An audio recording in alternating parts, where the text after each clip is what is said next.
Hello everyone, welcome to part 3 of our vaccination series.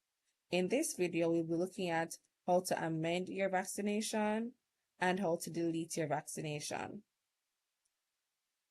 Where we'll start is our vaccination list.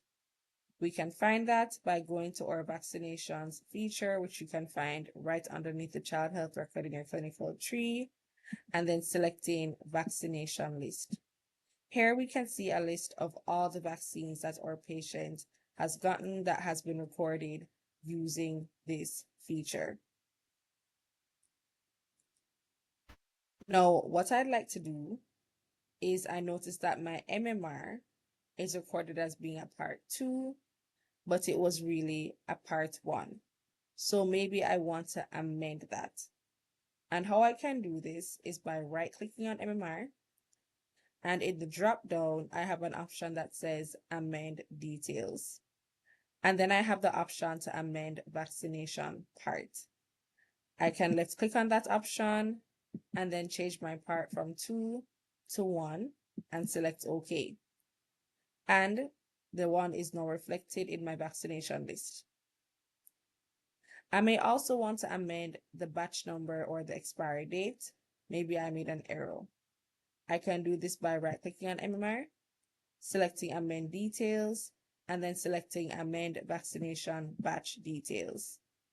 This allows me to amend the batch number as well as the expiry date and select OK.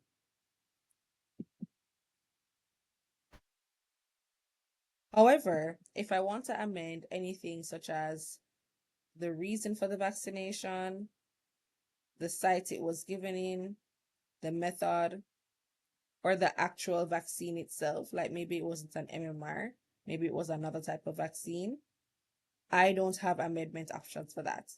I will need to mark the vaccine in error. And this is how you would do that.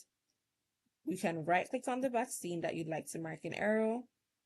And then in your drop down menu, you will see an icon, which is a red trash can with the label that says mark in error.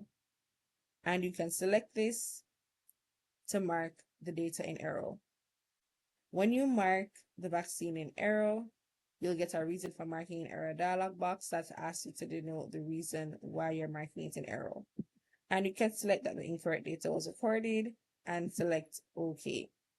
And now the MMR vaccine has disappeared from the vaccine list. When you're finished, you can select Save.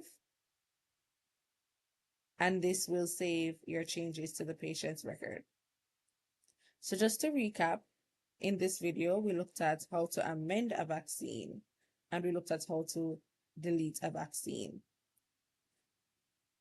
We can do that by right-clicking on the vaccine and either selecting Amend Details or selecting Mark in Error. In special note is that we are allowed to amend the vaccination part as well as the batch number and the expiry date. But if we want to amend any other aspect of the vaccine that we recorded, we would need to mark it in error and record the vaccination over again. Thank you very much for watching.